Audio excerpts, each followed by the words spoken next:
नमस्कार। MP news के खास सेगमेंट साक्षात्कार में एक बार फिर आप सभी दर्शकों का बहुत बहुत स्वागत है। राजनीति में कहा जाता है कि किंग से बड़ा किंग मेकर होता है और मध्य प्रदेश में कांग्रेस की कमलनाथ सरकार में कुछ ऐसे ही निर्दलीय एमएलए हैं जो कि किंग मेकर की भूमिका में हैं। उन्हीं में से एक हैं मध्य प्रदेश के सीनियर राजनेता और अब बुरहानपुर से एमएलए श्री सुरेंद्र सिंह शेरा जी। वो फिलहाल हमारे साथ हैं, सीधी बात करेंगे और साक्षात्कार में जनता जनार्दन के तमाम सवालों पर बेबाक जवाब। आप सबको नमस्कार, मेरी ओर से शुभकामनाएं। जी शेरा साहब, आपके सबसे पहले मैं साक्षात्कार की शुरुआत करूंगा, जानना चाहूंगा कि आपका नाम सुरेंद्र सिंह शेरा, तो आखिर ये शेरा क्यों पीछे लगा है और इसके पीछे की वजह क्या है?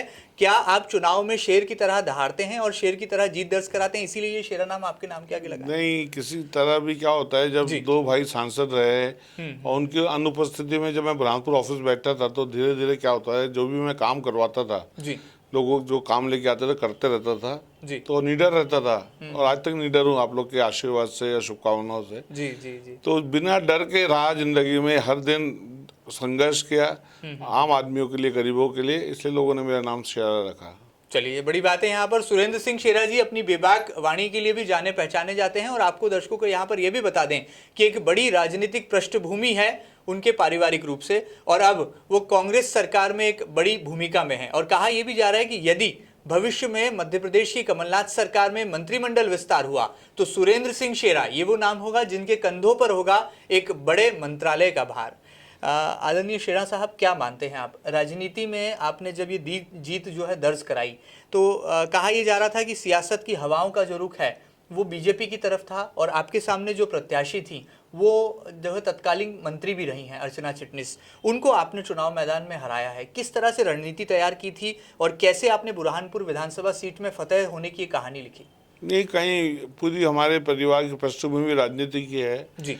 मेरे पिताजी स्वर्गीय ठाकुर नवल सिंह जी वो नगर पालिका अध्यक्ष रहे और उनके नगर पालिका टेनर में उनको वीवी गिरी साहब राष्ट्रपति से अवार्ड मिला था बेस्ट नगर पालिका ऑफ इंडिया जी। उसके बाद मेरे सबसे बड़े भाई ठाकुर शिव कुमार सिंह जी सांसद रहे कांग्रेस के टिकट से और उसके सेकंड नंबर स्वर्गीय ठाकुर महेंद्र कुमार सिंह वो भी सांसद रहे जी जी। और शिव कुमार भैया तो 3 बार एमएलए भी रहे, 4 बार एमएलए रहे, 2 बार निर्दलीय, 2 बार पार्टी से और 1 बार उनकी बेटी मंजूश्री भी एमएलए रही कांग्रेस से। कांग्रेस में कुछ ऐसा है कि सही उम्मीदवार को टिकट देने में बहुत हिचकिचाते हैं क्योंकि आप सब जानते हो ग्रुपिज्म बहुत होता है कांग्रेस में। मेरी खेमे का है, उस खेमे का नहीं है, मेरा गधा उसके घोड़े से बहुत बेटर है। इस खेमेबाजी के कारण मेरा टिकट 3 बार से कट रहा था, ये 4थी बार भी कट गया और मैं निर्दलीय लड़ा। और मैं इसमें निर्दलीय मैं नहीं लड़ा, निर्दलीय लड़े बुरहानपुर की जनता, वोट डाला बुरहानपुर की जनता ने और एमएलए बनी बुरहानपुर की जनता। मेरा नाम चल रहा था बस कि ठाकुर सुरेंद्र सिंह चुनाव लड़ रहा है। चुनाव वाकई आप देखते हैं उस समय पूरी जनता ही चुनाव लड़ रही थी बुरहानपुर में। जी जी जी। तो कहीं आपको इस बात का इल्म था कि जो मंत्रानी मैडम है यानी कि अर्चना चिटनिस है, उन्हें आप जो है हार का स्वाद चखाने वाले? पक्का था, आपको विश्वास नहीं होगा, आपने देखा नहीं मेरा वीडियो। चुनाव रिजल्ट के 3 दिन पहले मैंने वीडियो में बोला था कि कोई भी चुनाव की जीत में गुलाल नहीं फेंकेगा क्योंकि गुलाल से मुझे थोड़ा सा तकलीफ होती है सांस लेने में। और मेरे बड़े भाई आदरणीय ठाकुर शिव कुमार सिंह जब निर्दलीय जीत के आए थे 98 में तो उस समय गुलाल इतना फेंका गया था कि उनको सांस लेने की दिक्कत हो गई थी, तो उससे वो ही बीमार पड़ गए थे और देहांत हो गया था। तो मैंने पहले ही 4 दिन पहले ही चुनाव के रिजल्ट के मैंने वीडियो से और पेपर में दिलवा दिया था कि कोई भी चुनाव की रैली में गुलाल नहीं खेलेगा। चलिए, बड़ी बात है कि अपनी जीत का जो है अंदाजा पहले ही उन्होंने लगा लिया था और अब निर्दलीय एमएलए के तौर पर वो बुरहानपुर से और बुरहानपुर की जनता से जो तमाम वादे किए हैं उसे पूरा करने की दिशा में कदम बढ़ा रहे हैं। शेरा साहब, आपने कहा कि कांग्रेस में गुटबाजी बहुत है और सही चेहरे को मौका नहीं दिया जाता, टिकट नहीं दिया जाता, तो आप किस गुट से आते हैं? आप किस ग्रुप को जो है बिलोंग करते हैं? नहीं, मैं तो शुरू जब मेरी यूथ कांग्रेस का टाइम था तो उस समय से मैं कमलनाथ जी के साथ था जी। और अभी 2-4 साल पहले की बात है जब कमलनाथ जी थोड़ा समय नहीं दे पा रहे थे हमारे क्षेत्र में, बुरहानपुर आने का मना कर रहे थे और महाराज ज्योतिराज सिंधिया जी बार बार हमारे क्षेत्र में दौरे कर रहे थे, तो फिर उनके साथ जुड़कर ही मैंने कांग्रेस पार्टी का काम किया। जी जी जी। शेरा साहब, क्या लगता है, क्या अब आपको ऐसा मान लिया जाए कि अब आप कांग्रेस के एमएलए हो गए हैं क्योंकि सरकार में आपने जो है पूरी तरह से समर्थन दिया है? नहीं महेंद्र जी, आपको ये नहीं पता, इसमें दल बदल का कानून लग जाएगा। इसमें से हम सपोर्ट कर सकते हैं कांग्रेस को, हम शामिल नहीं हो सकते। अगर हम शामिल हो गए तो हमारी पात्रता विधायिका शून्य हो जाएगी। जी जी जी। तो इसलिए हम लोग सिर्फ अभी सपोर्ट कर रहे हैं कांग्रेस को, और वो तब तक ही सपोर्ट चलेगा जब तक अच्छे से काम कर रहे हैं, सब लोग मिलके करेंगे, सब लोग अच्छे ताकत से करेंगे। और पूरे 5 साल तक, क्योंकि बीजेपी बार-बार पूरे कहती है 5 साल तक कमलनाथ जी को सीएम बनते देखेंगे और उनके नेतृत्व में काम करना है। एक सवाल पर आपकी प्रतिक्रिया चाहूंगा। पिछले दिनों राजनीतिक गलियारों में बीजेपी के कद्दावर नेता हैं राष्ट्रीय महासचिव कैलाश विजयवर्गीय, उनका एक बयान आया था कि बॉस का इशारा हो जाए तो 15 दिनों में वो सरकार की तस्वीर पलट सकते हैं। तो उनके इस बयान को लेकर आप क्या सोचते हैं, कितना गंभीर? तो आदरणीय कैलाश विजयवर्गीय बड़े नेता है और रहेंगे भी, लेकिन मैं उनसे निवेदन करना चाहता हूँ कि साहब, हमारे जैसे भारी भरकम विधायक को खरीदने के लिए बीजेपी के पास पैसा नहीं है। मतलब आप मानते हैं कि विधायक बिकते हैं खरीद फरोख्त के? नहीं, खरीदने से मतलब कोई भी कीमत पे हमारा मत बदलते नहीं हम लोग, वो कितनी भी कोशिश कर ले, ताकत लगा ले। मतलब आपका समर्थन जो है वो अटल है? अटल है, और 5 साल सरकार चलेंगी आदरणीय कमलनाथ जी के नेतृत्व में। बहुत ही विवेक वाले हैं कमलनाथ जी, ना कि वो राष्ट्र नेता है, वो साथ ही साथ बहुत अच्छे प्रबंधक भी है, बहुत अच्छे मैनेजर है और वंडरफुल मैनेजमेंट करते हैं। और आज मध्य प्रदेश में वित्तीय संकट को भी साथ भी वो उन्होंने 970 वचन पत्र में अपने वादे किए हैं, और उसमें से 11 वचनों को उन्होंने निभा लिया है, और धीरे धीरे सभी वचनों को निभाएंगे। और अभी तो सबसे बड़ी जो हमारी चुनौती ये है कि अब 2019 में जो लोकसभा चुनाव है, हम सब ने मिलकर प्रण किया है कि कोई भी कीमत में मध्य प्रदेश में जो 29 सीट है उसमें बहुत अच्छा परफॉर्मेंस करके 20 से 25 सीट लाने की कोशिश कर रहे हैं हम लोग। क्या आप भी लोकसभा चुनाव लड़ने की तैयारी में हैं? क्योंकि ऐसा कहा जा रहा है कि लगातार अच्छे चेहरों की तलाश में है कांग्रेस पार्टी। बिल्कुल लड़ेंगे, मैं लड़ूंगा, ये मेरी वाइफ लड़ेगी जयश्री सुरेश ठाकुर। और क्योंकि मेरे परिवार का 2 बार से लोकसभा जीतने का पूरा मौका है, और हमारा बिल्कुल, अब वहाँ के लोग भी बोल रहे हैं कि लोकल आदमी को ही खंडवा लोकसभा लड़ाएंगे, बाहर से कोई आयातित आदमी को लोकसभा का टिकट नहीं मिलना चाहिए। लेकिन वर्तमान में तो सांसद हैं नंद कुमार सिंह चौहान, तो ऐसे में कहीं कोई मुश्किल या कोई चुनौती तो नहीं आपको नजर आती? चुनौतियां तो बहुत है, हर दिन चुनौतियों का रहता है। उस चुनौती को जूझने के लिए ताकत लगानी पड़ेगी, साथ देना पड़ेगा। जी जी जी जी जी। शेरा साहब, ऐसा भी कहा जाता है कि राजनीति में जब जब जनता नेता के साथ होती है तो जीत की स्क्रिप्ट जो है बड़ी आसान हो जाती है। आपने बुरहानपुर में जब जीत दर्ज कराई तो किस तरह का माहौल था, और अब जब आप विधानसभा के सदन में पहुंचे तो किस तरह से इस जीत को लेकर जो कांग्रेस के साथी आपके एमएलए हैं उनमें प्रतिक्रियाओं का दौर था? नहीं, विश्वास करिए, भगवान की बहुत बड़ी कृपा है, माता रानी की बहुत बड़ी कृपा है, अल्लाह ताला की बहुत आशीर्वाद है कि अभी शेरा भैया बुरहानपुर पूरे मध्य प्रदेश में फैल गया है ये नाम। और मीडिया फ्रेंडली हूँ मैं, रोज मेरे 2-3 1-to-1 इंटरव्यूज भोपाल में हुए, हर चैनल ने मुझे कवर किया है, साथ दिया और प्यार दिया है और शुभकामनाएं दी है। मैं उन सब मीडिया साथियों को बहुत धन्यवाद देना चाहता हूं, क्योंकि ये आप बात सच बोल रहे हैं कि अल्पमत की सरकार थी, कांग्रेस 114 थी, हम 7 जो थे, 4 निर्दलीय, 2 बीएसपी और 1 सपा, इन लोगों ने, हम सातों लोगों ने एक तरफा सिर्फ कांग्रेस को सपोर्ट किया है,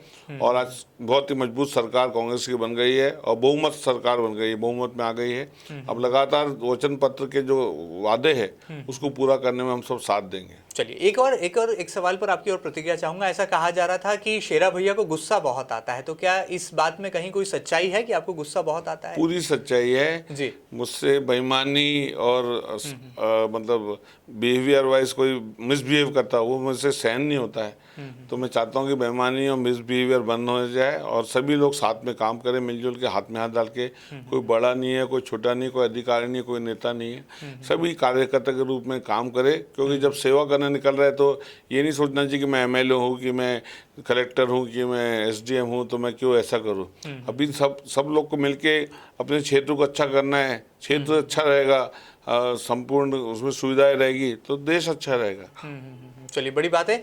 यहाँ पर एक और आपसे सवाल उठता है कि आने वाले समय में लोकसभा चुनाव है, प्रदेश में ज़रूर जो है कमलनाथ जी का चेहरा था, ज्योतिरादित्य सिंधिया जी की रणनीति थी और एक भूमिका थी कांग्रेस पार्टी की, सामूहिक रूप से समग्र होकर कांग्रेस पार्टी ने चुनाव लड़ा। क्या लोकसभा में भी आपको ऐसे संकेत, ऐसे आसार दिखाई दे रहे हैं? और अब जब आप खुद चूंकि कांग्रेस की पृष्ठभूमि से भी आते हैं, पारिवारिक रूप से भी, तो ऐसे में कांग्रेस की तरफ से यदि आपको मौका मिलता है तो क्या आपकी भी तैयारी, रणनीति शुरू हो गई? बिल्कुल शुरू हो गई, रणनीति शुरू हो गई। लोगों से मिलने मिलना जुलना शुरू हो गया है। और मेरी रणनीति शुरू करने का मतलब नहीं, पब्लिक की रणनीति शुरू हो गई है। अब भी मैं जहाँ भी घूम रहा हूँ, जहाँ भी बैठ रहा हूँ, वो पब्लिक की और बोलती है कि अब आपको लोकसभा लड़ना ही लड़ना है शेरा भैया, हम आपको लोकसभा में देखना चाहते हैं। क्या शेरा भैया मंत्री भी बनना चाहते हैं? आप नहीं बनना चाहते महेंद्र जी? नहीं, अगर मैं तो विधायक नहीं हूं, आप विधायक नहीं, बिना विधायक के भी आप मंत्री बन सकते हैं। जैसे कमलनाथ जी कमलनाथ जी बिना विधायक के आज सीएम बने, वैसे आप भी बन सकते हैं मंत्री। हर इंसान की इच्छा होती है आगे बढ़े। बिल्कुल, महत्वाकांक्षा सभी की रहती है, महत्वाकांक्षा नहीं है तो जिंदगी नहीं है। Hope, if there is no hope, no life at all. The big words. बिल्कुल, यहाँ पर कहा जा सकता है कि राजनीति में महत्वाकांक्षा होना भी जरूरी है। एक तरफ जनता से सरोकार रखने वाले मुद्दों पर काम करना भी जरूरी है, तो दूसरी तरफ यदि आपके पास पावर है, यानी कि यदि आपके पास पद का यहाँ पर जो है पूरी तरह से शक्ति बल है और सत्ता में यदि आप हैं, तो जनता की सेवा में थोड़ी सहूलियत और थोड़ी आसानी तो हो ही जाती है। शेरा भैया क्या कहना चाहेंगे? जाते जाते मध्य प्रदेश की जनता आपको देख सुन रही है, मध्य प्रदेश के सीएम कमलनाथ जी तक क्या कोई संदेश आप पहुंचाना चाहेंगे? क्योंकि अब सदन में आप पहुंच गए हैं और बुरहानपुर की जनता ने जो विश्वास आप पर किया है, उस पर भी आपको खरा उतरना है आने वाले 5 सालों में। बिल्कुल महेंद्र जी, बिल्कुल। हम लोग तो बहुत एहसानमंद है हमारी जनता का, जिन्होंने मुझे इस पद पे पहुंचाया, एमएलए बना के पहुंचाया है जी।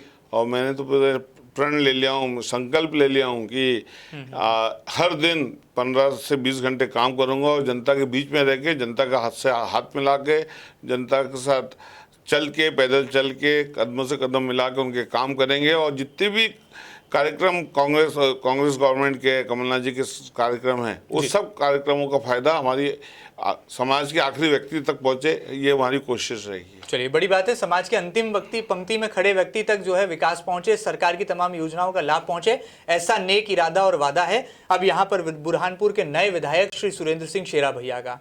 शेरा भैया, मेरे दिमाग में जहन में एक सवाल और है। चूंकि आपके नाम के आगे शेरा भाई लिखा है, इसलिए पिछले दिनों मुझे एक बयान याद आता है पूर्व मुख्यमंत्री शिवराज सिंह चौहान का, जिसमें उन्होंने अपने कार्यकर्ताओं को, जनता को संबोधित करते हुए कहा था कि आप फिक्र मत कीजिए, चिंता मत कीजिए, टाइगर अभी जिंदा है। तो आपकी कोई प्रतिक्रिया है? क्योंकि आपके नाम के आगे भी शेरा लगा है। नहीं, जो शिवराज सिंह जी जो बोलना चाह रहे हैं, वो जो एक आपने हॉर्स ट्रेडिंग की बात करी, बीजेपी में चल रही थी 10 दिन से, उस पर विराम लग गया है। ये उनके पहले का स्टेटमेंट है कि हॉर्स ट्रेडिंग कर रहा है इसलिए टाइगर जिंदा है। हॉर्स ट्रेडिंग करने की उन लोगों ने, शायद मुझे दिग्विजय सिंह जी का स्टेटमेंट है कि बहुत बड़ी कोशिश करी गई, बिल्कुल, लेकिन वो सक्सेस, बड़े ऑफर्स भी दिए, लेकिन एक भी विधायक को अपने साथ ला नहीं पाए। तो इसलिए वो जो टाइगर जिंदा है, अब टाइगर खो गया है।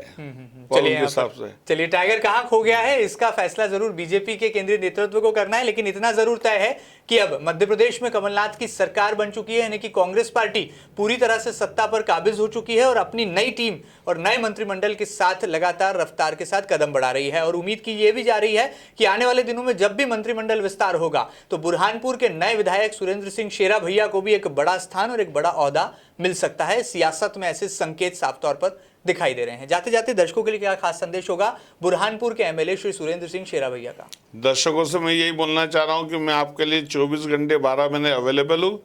मेरा नंबर सबको याद है, और अब मैं आपके माध्यम से अपना नंबर भी दर्शकों को देना चाहता हूं कि ना, मैं तो सिर्फ बुरहानपुर से आता हूं, लेकिन मैं आपका कोई भी क्षेत्र हो, कहीं पे भी कुछ काम हो, पारिवारिक हो, सामाजिक हो, आपके क्षेत्र का हो, आपके मोहल्ले का हो, आप मुझसे डायरेक्ट टच में रहिए। मैं आपके पूरे मध्य प्रदेश में कोई भी काम करने को तैयार हूँ, क्योंकि आदरणीय कमलनाथ जी ने बोला है कि आप पब्लिक के साथ काम करिए। वो पब्लिक कहीं की भी हो, वो वोटर कोई भी क्षेत्र का हो, उससे कोई मतलब नहीं है। और आप उस क्षेत्र का कोई बीजेपी का वोटर भी है तो उसका भी स्वागत करें, उसको बैठाइए अपने पास और काम करें। इसलिए हम चाहते हैं कि पब्लिक से जुड़े। मेरा नंबर लिख लीजिए आप लोग सब, 9826060786। चलिए, बहुत बड़ी बात है। राजनीति में सरलता, सहजता होना एक बड़प्पन का विषय होता है, और मुझे ऐसा लगता है कि बहुत कम ऐसे राजनेता होते हैं जो कि पद के साथ में अपने बड़प्पन यानी कि बड़ी सोच में भी इजाफा करते चले जाते हैं। कुछ उन्हीं में से एक है बुरहानपुर के एमएलए श्री सुरेंद्र सिंह शेरा भैया। उम्मीद की जा सकती है कि एमपी न्यूज का ये खास सेगमेंट साक्षात्कार आपको पसंद आया होगा। ये कार्यक्रम आपको कैसा लगा हमें जरूर बताइएगा, और ताजा तरीन खबरों के लिए आप लगातार देखते रहिएगा एमपी न्यूज। फिलहाल दीजिए इजाजत। धन्यवाद, बहुत धन्यवाद एमपी न्यूज का। और महेंद्र जी आपका, आपको पूरी शुभकामनाएं, खूब तरक्की करे आपका कार्यक्रम। धन्यवाद।